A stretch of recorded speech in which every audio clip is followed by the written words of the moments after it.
Saudara yang terkasih di dalam Kristus, saat ini kita diberikan kesempatan untuk menghayati kehidupan kita di dalam ibadah minggu. Oleh sebab itu mari bersama kita siapkan hidup kita masuk di dalam ibadah. Ibadah minggu saat ini kita alaskan dengan pengakuan, sumber pertolongan kita hanyalah dari Allah Pencipta, Putra Penyelamat dunia, dan Roh Kudus, pemelihara ciptaan. Kasih karunia dan damai sejahtera dari Allah Bapa kita dan dari Tuhan kita Yesus Kristus turunlah kiranya pada saudara sekalian. Amin. Mari bersama-sama kita memuji Tuhan dari Kidung Jemaat nomor 53, bait pertama dan yang kedua. Tuhan Allah telah berfirman.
Saudara yang terkasih di dalam Kristus, mari bersama-sama kita melihat di dalam diri kita masing-masing, kita mawas diri dengan kita memperhatikan sabda Tuhan, yang terambil di dalam Injil Matius pasal 22, ayat 37 sampai 40 yang demikian. Jawab Yesus kepadanya, "Kasihilah Tuhan Allahmu dengan segenap hatimu, dan dengan segenap jiwamu, dan dengan segenap akal budimu. Itulah hukum yang terutama dan yang pertama. Dan hukum yang kedua yang sama dengan itu ialah, kasihilah sesamamu manusia seperti dirimu sendiri. Pada kedua hukum inilah tergantung seluruh hukum Taurat dan kitab para nabi." Saudara yang terkasih di dalam Kristus, jika kita memperhatikan apa yang Tuhan firmankan di dalam Matius 22, ayat 37 sampai 40.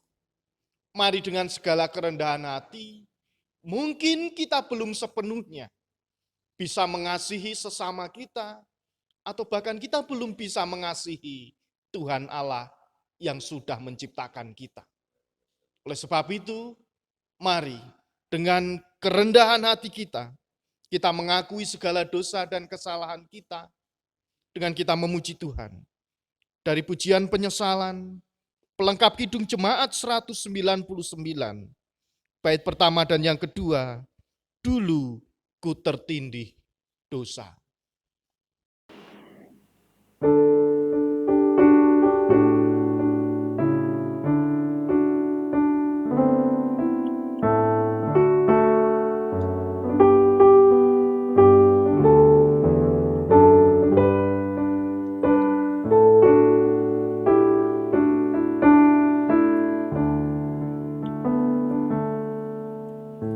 Dulu ku tertindih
Saudara yang terkasih di dalam Kristus, kepada setiap kita yang dengan kesungguhan hati mengakui segala dosa-dosa kita di hadapan Allah, maka Allah yang penuh kasih dan Allah yang maha murah berkenan mengampuni dosa-dosa kita.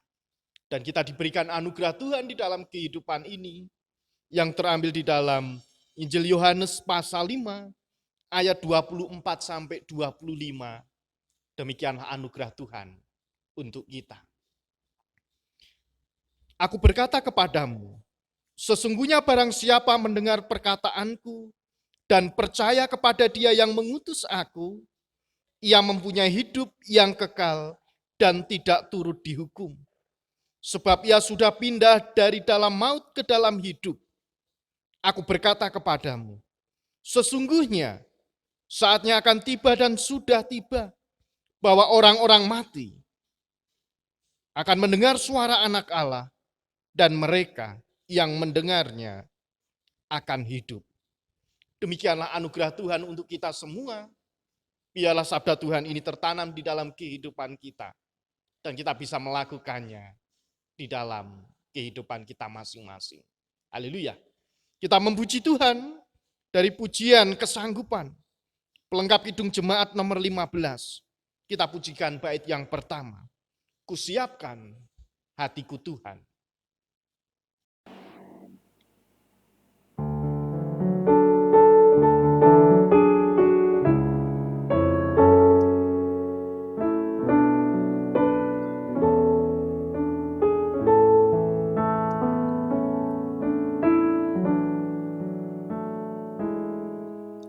Siapkan hatiku Tuhan, menyambut firman-Mu saat ini.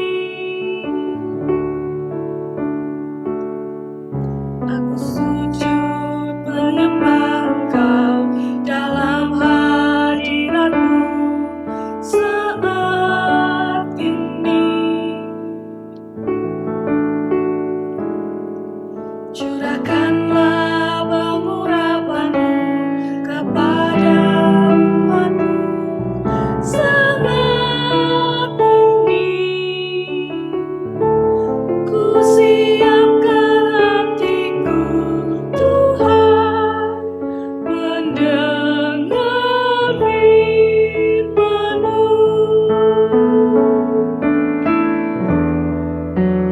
Firman-Mu Tuhan, tiada berubah.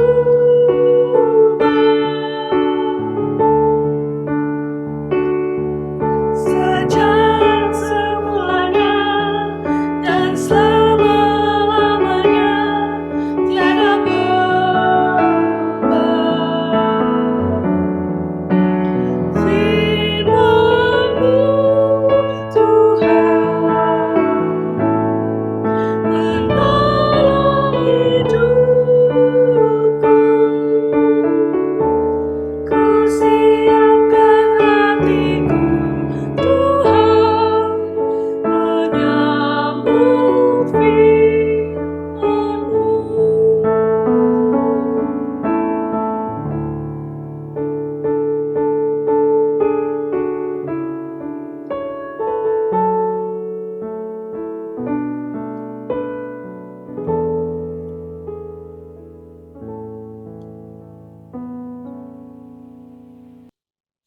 Saudara yang terkasih di dalam Kristus, sebelum kita menerima sabda Tuhan, mari kita bersatu di dalam doa. Ya Allah Sang Sumber kehidupan, kami bersyukur bila pagi hari ini Tuhan menyapa kami melalui sabda-Mu. Terima kasih ya Allah untuk sapaan-Mu. Biarlah firman-Mu ini tertanam di dalam kehidupan kami, dan kami menjadi lahan yang baik. Dan firman-Mu boleh berbuah, menghasilkan sesuatu yang baik untuk kemuliaan nama Tuhan.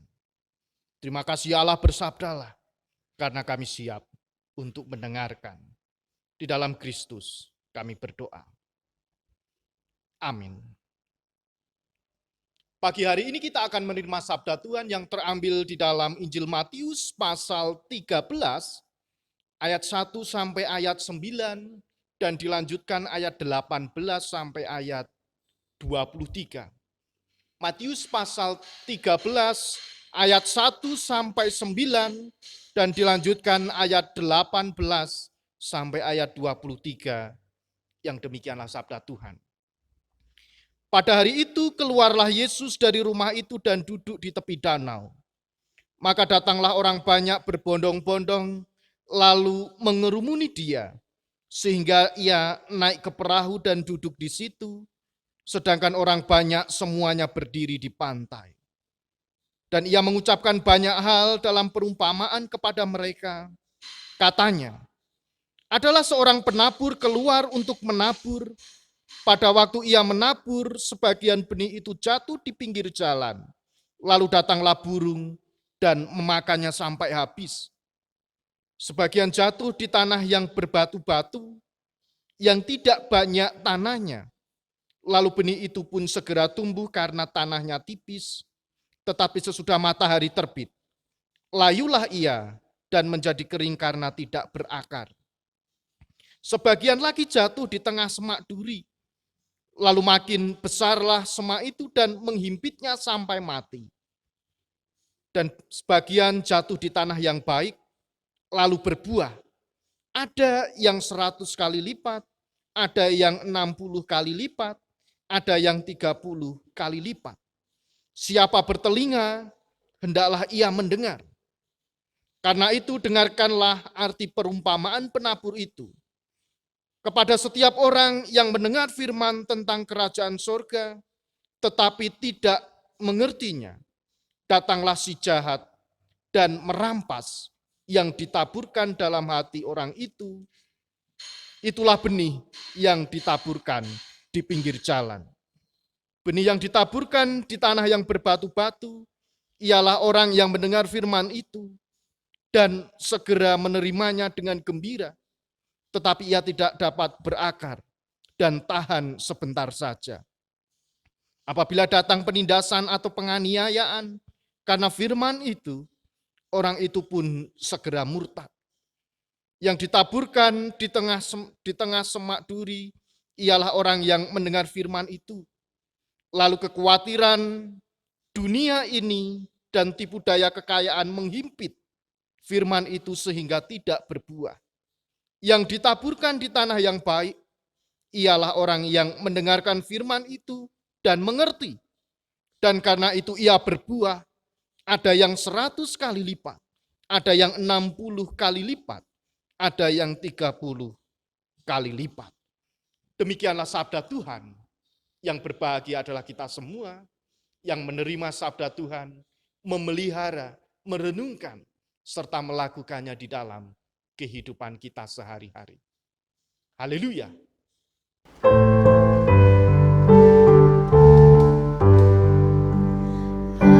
haleluya, haleluya.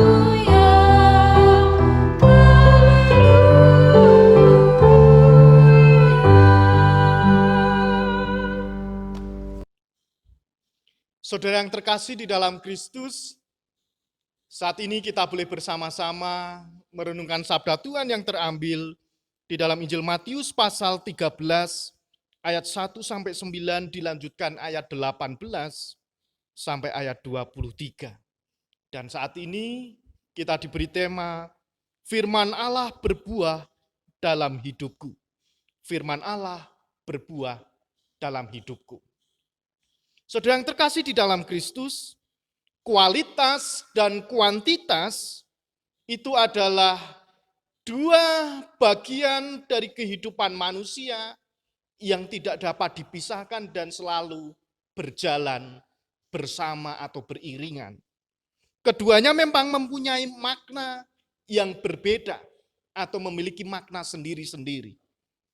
Menurut Kamus Besar Bahasa Indonesia, kualitas adalah tingkat baik buruknya suatu kadar dan juga mutu. Kalau kualitas dikaitkan dengan kepribadian seseorang, maka orang itu memiliki kepribadian yang baik. Sedangkan kuantitas berarti banyaknya jumlah benda atau barang. Menjadi penting dan tepat bahwa pengajaran Tuhan Yesus yang diberikan atau disampaikan pada waktu itu, yang dalam hal ini adalah pengajaran tentang perumpamaan tentang seorang penabur. Pada saat itu, kalau kita lihat ternyata banyak sekali orang yang berbondong-bondong untuk menyaksikan dan mengikut dan juga mendengarkan apa yang akan disampaikan, apa yang akan diajarkan oleh Tuhan Yesus. Saat mereka memiliki gairah yang sangat luar biasa, memiliki niat yang sangat kuat untuk mendengarkan dan menyaksikan pengajaran Yesus, apakah mereka benar-benar mendengarkan dengan sungguh-sungguh dan merespon firman Allah yang waktu itu diajarkan oleh Tuhan Yesus. Saudara yang terkasih di dalam Kristus, bacaan kita hari ini mengajarkan kepada kita tentang kualitas manusia sebagai penerima atau pendengar firman Allah. Dalam perumpamaan, Tuhan Yesus berbicara tentang seorang penabur yang memiliki harapan bahwa benih itu akan tumbuh dan benih itu juga akan berbuah dengan baik dan banyak. Oleh sebab itu benih itu jatuh di tanah yang berbeda-beda, dan kalau kita lihat dari bacaan kita, ada 4 kategori jenis tanah yang melambangkan sikap orang yang menerima dan juga mendengar firman Allah. Saudara yang terkasih di dalam Kristus, perumpamaan Tuhan Yesus dalam bacaan kita hari ini juga menegaskan bahwa hal yang baik dapat menjadi awal yang baik bagi pertumbuhan, kehidupan, dan iman jemaat. Oleh sebab itu, bacaan kita Matius pasal 13 ayat 1 sampai 9 dilanjutkan ayat 18 sampai ayat 23. Berisi perumpamaan seorang penabur, bahwa menabur berarti menyebar atau menanam benih. Menabur berarti menyebar atau menanam benih di lahan yang tersedia. Tentu penabur yang dimaksud dalam perumpamaan ini adalah Allah sendiri yang menjadi seorang penabur, yaitu menyemaikan, menanam dan menabur firman itu di dalam kehidupan manusia. Dalam perumpamaan tentang penabur, Yesus menggambarkan bagaimana tanah yang baik dan subur akan menjadi awal bagi benih yang akan tumbuh dan juga menghasilkan buah yang akan dinikmati oleh orang banyak, menjadi saksi Kristus. Oleh sebab itu pada kenyataannya seringkali terjadi bahwa benih firman Tuhan tak dapat tumbuh dalam hidup manusia karena belum adanya hati yang siap untuk menerima benih firman itu. Oleh sebab itu, dalam bacaan kita, siap dan tidak siapnya seseorang itu digambarkan dari bermacam-macam jenis tanah yang menjadi simbol apakah umat, apakah jemaat pada waktu itu mau menerima benih yang akan disemai, ditanam di dalam kehidupan kita. Yang pertama adalah tanah yang berada di pinggir jalan. Gambaran penabur tanah yang berada di pinggir jalan itu adalah tanah itu sering diinjak-injak oleh orang yang pada waktu itu berlalu lalang atau berjalan melewati tanah tersebut atau jalan tersebut. Maka tanah menjadi keras karena sering diinjak, karena sering dilewati orang. Makanya tanah itu menjadi keras dan sukar untuk benih itu bisa tumbuh di dalam tanah tersebut. Benih hanya berada di atas tanah dan akhirnya dimakan burung. Benih itu pun gagal tumbuh dan juga gagal untuk berbuah. Tanah yang keras ini juga bisa menjadi gambaran dari sifat orang-orang yang mengeraskan hatinya. Orang-orang yang wangkot. Orang-orang yang tidak mau menerima firman Tuhan. Kondisi seperti ini pun bisa dimanfaatkan oleh si jahat, oleh si iblis untuk mencuri firman itu. Dan akhirnya umat atau manusia mati dan jatuh di dalam dosa. Saudara yang terkasih di dalam Kristus, gambaran yang kedua adalah tanah yang berbatu-batu. Permukaannya itu memang tanah, namun lapisannya hanya sedikit. Benih itu pun dapat tumbuh tetapi tidak dapat berakar dengan kuat. Karena di dalam tanah tersebut ada batu yang menghalangi akar untuk bisa menancap, untuk bisa berakar dengan kuat, dengan dalam. Dan akhirnya apa? Tanaman itu pun, benih itu pun tidak dapat tumbuh, tidak dapat hidup dengan kuat ataupun dalam waktu yang sangat lama. Karena apa? Persediaan air atau nutrisi yang ada di dalam tanah yang berbatu itu sangat terbatas atau sangat sedikit. Tanaman ini pun tak dapat bertahan lama. Ia bisa layu dan kering pada saat matahari terbit. Gambaran matahari dalam hal ini adalah yang gambaran matahari yang sangat menyengat, yaitu simbol-simbol tentang kesulitan-kesulitan hidup manusia. Simbol atau gambaran yang dialami kehidupan manusia, seperti adanya gambaran kesulitan ekonomi, karena adanya sakit penyakit yang diderita, karena adanya penganiayaan-penganiayaan, dan bahkan juga godaan-godaan yang dialami oleh umat saat ini. Saudara yang terkasih di dalam Kristus. Oleh sebab itu gambaran tanah yang berbatu-batu itu memberikan simbol bahwa begitu cepat seseorang tersebut dengan antusias, dengan tanggap, dengan cepat ingin menunjukkan kegembiraannya terhadap firman yang ditabur, terhadap firman atau benih firman Allah yang disemai di dalam hidupnya. Tetapi apa yang terjadi?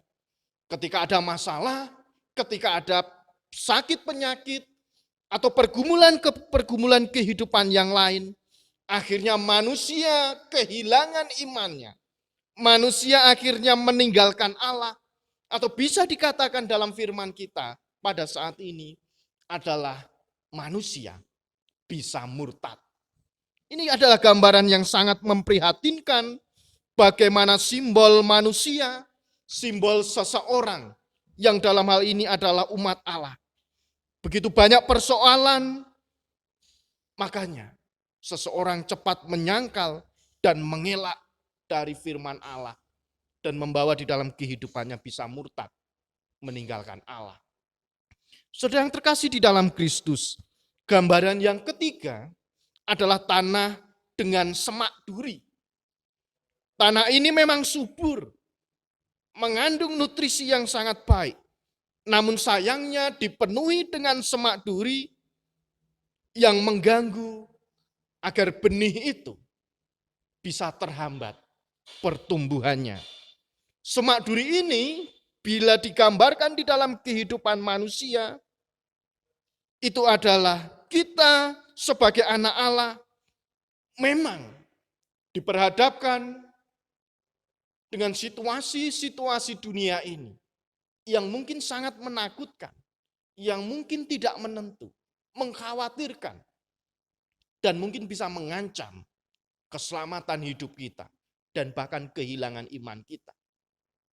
Tinggal bagaimana bahwa tanah itu bisa tumbuh dan menumbuhkan sesuatu yang baik karena adanya kekhawatiran, Karena adanya sesuatu yang membelenggu kehidupan iman, yang membuat tanaman itu bisa kalah.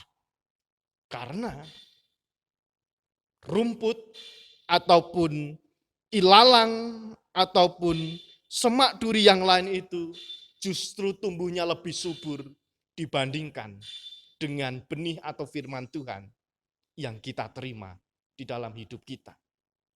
Saudara yang terkasih di dalam Kristus, gambaran yang terakhir, yaitu tanah yang subur. Benih yang jatuh di tanah yang subur akan berkembang dan berbuah banyak. Di sini bisa diceritakan, bisa berbuah berlipat-lipat. Ada yang menyebut 100 kali lipat, 60 kali lipat, dan bahkan 30 kali lipat. Yang menunjukkan melimpahnya tanaman yang berbuah. Perbedaan dari yang 160 dan 30 kali lipat ini, itu bukan sebuah perbedaan yang signifikan. Atau bukan tidak terlalu penting di dalam perbedaan-perbedaan.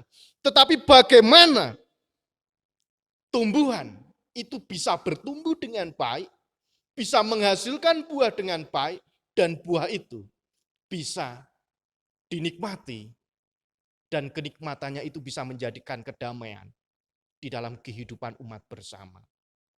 Saudara yang terkasih di dalam Kristus, dari perumpamaan tentang seorang penabur, ada 4 jenis atau sifat atau kategori tanah.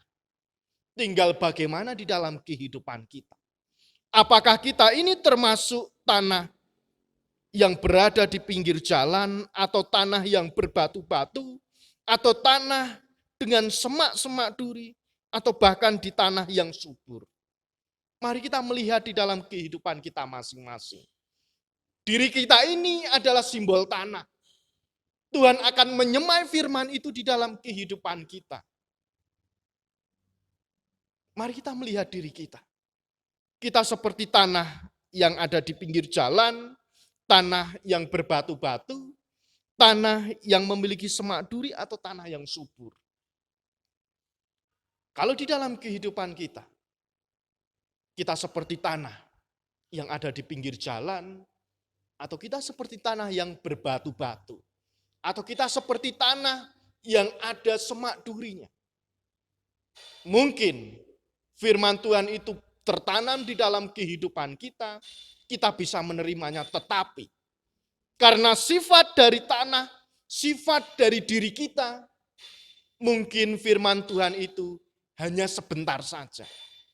Firman Tuhan itu akan kalah, akan layu, dan bahkan firman Tuhan itu akan hilang di dalam kehidupan kita. Karena kita menjadi manusia, tidak bisa menjadi tanah yang baik, tidak bisa menjadi tanah yang subur, tidak bisa menjadi tanah yang mampu menghasilkan pertumbuhan dan juga buah yang baik. Kalau kita menjadi tanah yang terakhir, tanah yang subur, maka dalam cerita pada bacaan kita saat ini digambarkan kita akan berbuah 100 kali lipat.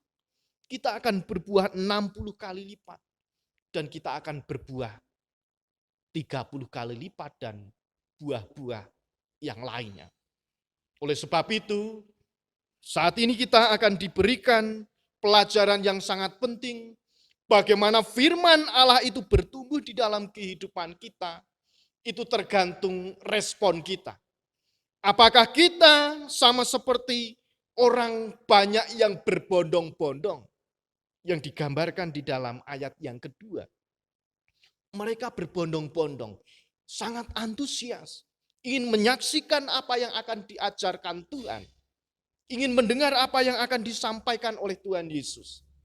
Tetapi kualitas itu juga menentukan bagaimana di dalam kehidupan kita ini memiliki kualitas tanah seperti apa.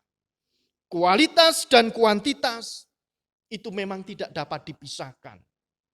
Kalau kita memiliki kuantitas jumlah yang banyak, oleh sebab itu kita juga harus menghasilkan sesuatu yang banyak.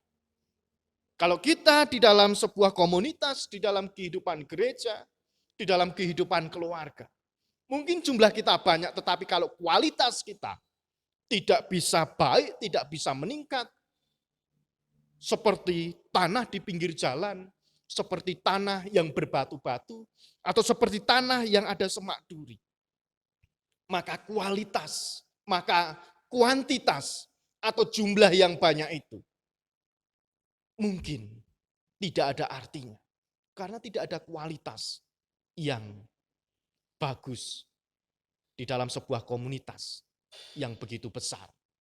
Oleh sebab itu, firman Tuhan pagi hari ini, kita diingatkan kembali, diajak kembali jangan sampai kita ini menjadi tanah, menjadi tempat semaian firman Tuhan yang mengecewakan. Kalau kita mengecewakan dalam gambaran firman Tuhan, buah yang tidak dapat berbuah atau pohon yang tidak dapat menghasilkan buah, maka akan dipotong dan akan dibakar. Tidak ada gunanya lagi, buat apa lagi? Saat ini tema kita mengajak di dalam kehidupan kita. Mari jadikan hidup kita ini menjadi tanah yang subur, menjadi persemaian atau tempat semaian dari benih firman Allah. Agar benih firman Allah itu dapat bertumbuh di dalam kehidupan kita. Dan kita menjadi sesuatu yang baik. Kita menjadi seseorang yang berguna. Menjadi seseorang yang akan dipakai Allah melalui kehidupan kita. Walaupun sederhana. Walaupun dipandang sebelah mata oleh orang lain. Tetapi kalau kita mau benar-benar menyediakan hidup dan hati kita menjadi tanah, menjadi tempat semaian benih firman Allah, maka kita dapat bertumbuh. Firman itu bertumbuh di dalam hidup kita, menghasilkan buah yang akan membawa sukacita dan damai sejahtera bagi orang-orang yang melihat dan juga hidup bersama-sama dengan kita. Saudara yang terkasih di dalam Kristus, di dalam keterbatasan kehidupan manusia, tentunya gambaran diri kita mungkin sama seperti tanah yang di pinggir jalan. Mungkin sama seperti tanah yang berbatu-batu. Mungkin seperti tanah yang ada semak durinya. Tetapi percayalah, kalau kita mau menyediakan hidup kita menjadi tanah yang baik bagi firman Allah, kita merendahkan diri, kita tidak sombong, tidak egois, tidak memegahkan hidup kita, maka Tuhan akan memakai hidup kita menjadi tempat di mana firman Tuhan itu akan ditaburkan dan menjadi berkat bagi orang lain, walaupun kita harus sadar banyak sekali kelemahan dan keterbatasan di dalam hidup kita.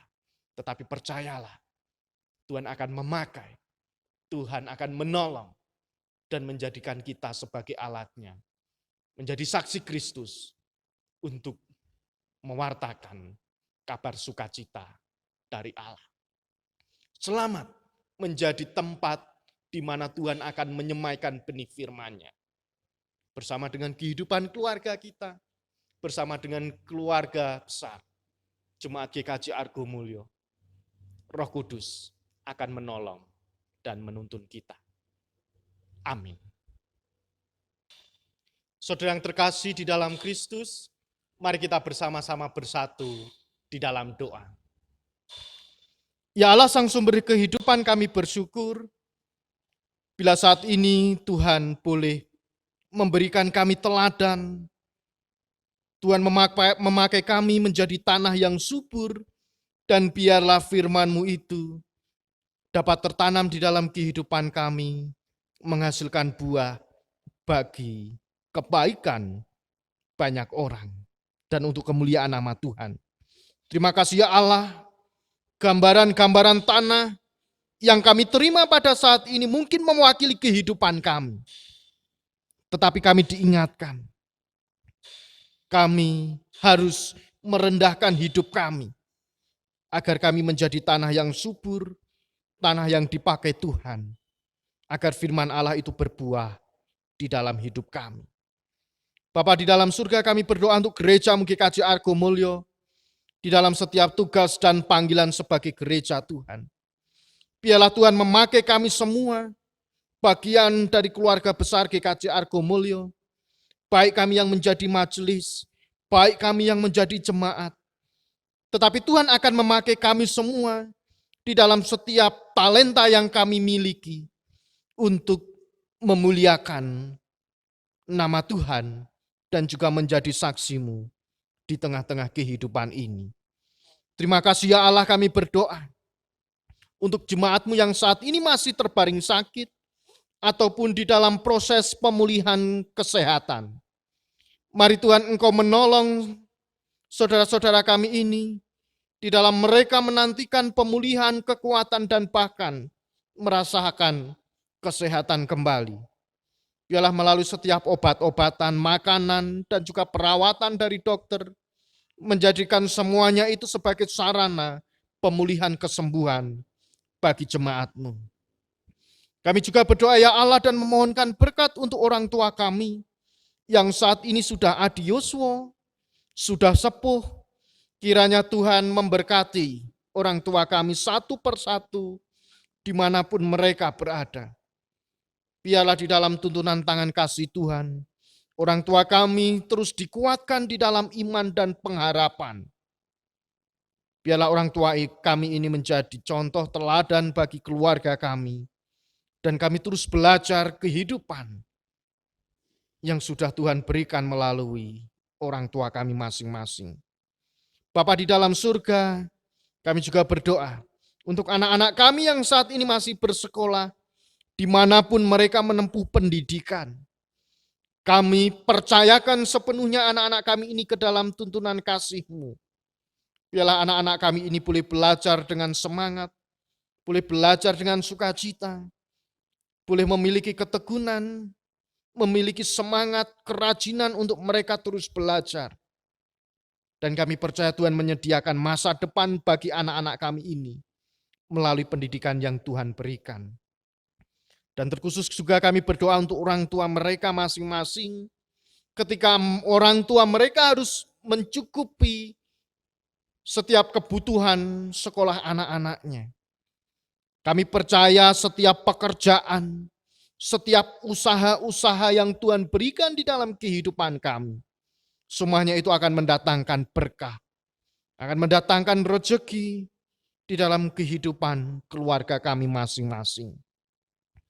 Bapa di dalam surga, kami juga berdoa, terkhusus untuk umat-Mu yang saat ini di dalam pergumulan kehidupan mereka masing-masing. Baik yang saat ini masih menantikan pasangan hidup, baik yang saat ini masih menantikan momongan, baik yang saat ini masih mencari pekerjaan, ataupun yang saat ini di dalam pergumulan kehidupan yang lainnya. Mari Tuhan Engkau menolong jemaat-Mu ini, hingga mereka boleh mendapatkan hikmat, hingga mereka boleh merasakan penyertaan di dalam kehidupan, di dalam pergumulan kehidupan mereka. Dan kami percaya Tuhan akan menjawab setiap doa dan permohonan mereka. Dan Tuhan pasti akan memberikan yang terbaik. Terima kasih ya Allah, kami juga terus berdoa dan memohonkan berkat untuk bangsa dan negara kami.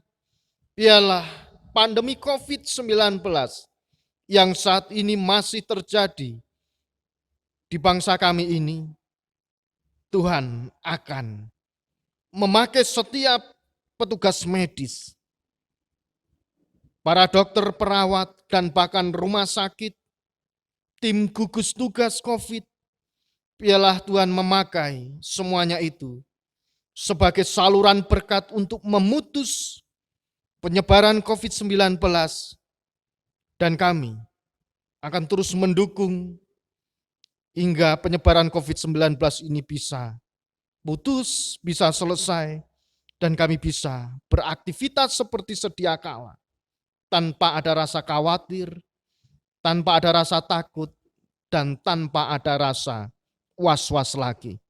Dan kami percaya Tuhan akan menolong, Tuhan akan memberkati, memberikan kesehatan, dan melindungi setiap petugas medis dimanapun mereka harus bekerja dan melayani.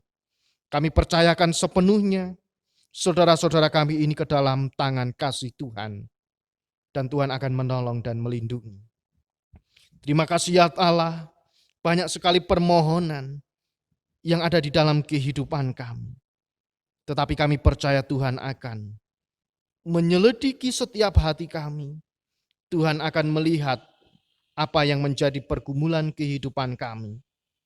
Dan kami percaya Tuhan akan menolong dan memberkati kami.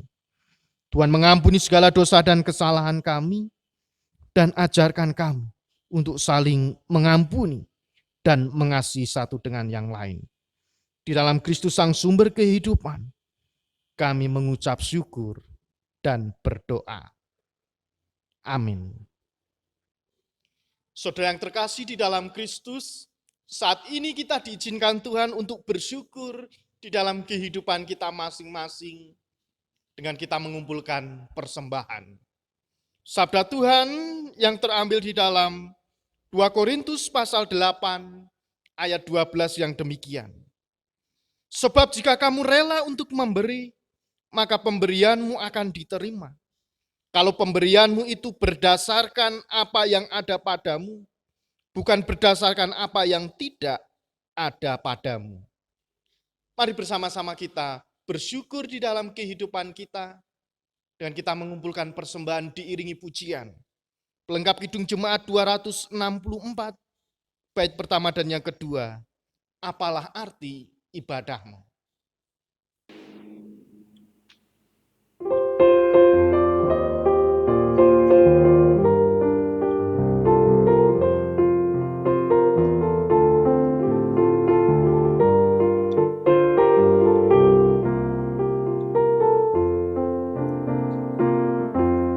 Apalah arti ibadahmu kepada Tuhan, bila tiada rela sujud dan sungguh. Apalah arti ibadahmu kepada Tuhan, bila tiada hati tulus dan syukur. Ibadah sejati jadikanlah persembahan. Ibadah sejati kasihilah sesamamu. Ibadah sejati yang berkenan bagi Tuhan. Jujur dan tulus ibadah murni bagi Tuhan.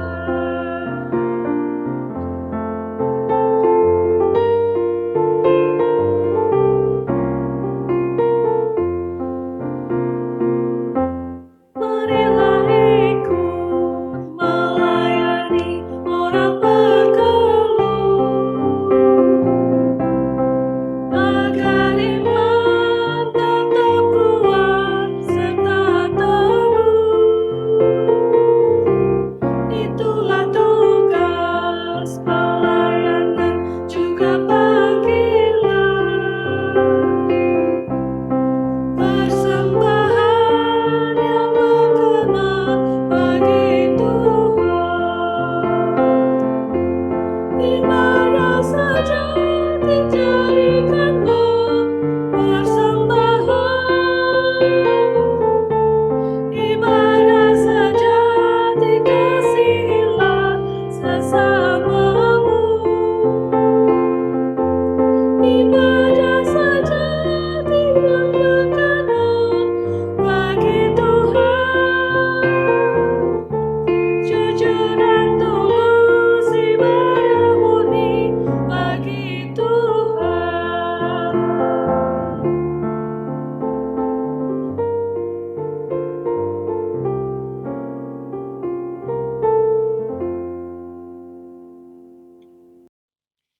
Saudara yang terkasih di dalam Kristus, mari bersama-sama kita memperbaharui pengakuan iman kita dengan kita mengucapkan pengakuan iman rasuli yang demikian.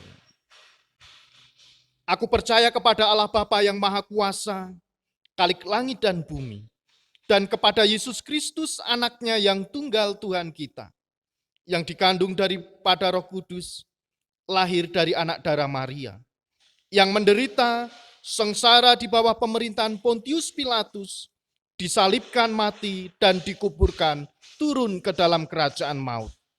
Pada hari yang ketiga bangkit pula dari antara orang mati, naik ke surga, duduk di sebelah kanan Allah Bapa yang Maha Kuasa. Dan dari sana ia akan datang untuk menghakimi orang yang hidup dan yang mati. Aku percaya kepada Roh Kudus, gereja yang kudus dan am, persekutuan orang kudus, pengampunan dosa, kebangkitan daging, dan hidup yang kekal. Saudara yang terkasih di dalam Kristus, kita sudah menerima sabda Tuhan bagaimana firman Tuhan itu bisa tumbuh di dalam kehidupan kita. Kuncinya, diri kita menjadi tanah atau lahan yang subur, agar firman itu tertanam dan berbuah di dalam kehidupan kita. Mari bersama-sama kita menjadi saksi Kristus dan tetap bersyukur, serta terus memohon pertolongan dari Roh Kudus, agar perjalanan kehidupan dan iman kita selalu dikuatkan. Kita terima berkat Tuhan. Tuhan memberkati engkau dan melindungi engkau. Tuhan menyinari engkau dengan wajah-Nya dan memberi engkau kasih karunia. Tuhan menghadapkan wajah-Nya kepadamu dan memberi engkau damai sejahtera saat ini sampai selama-lamanya. Amin. Mari kita memuji Tuhan dari Kidung Jemaat 309 bait pertama dan yang kedua. Biar ku tumbuh di batangmu.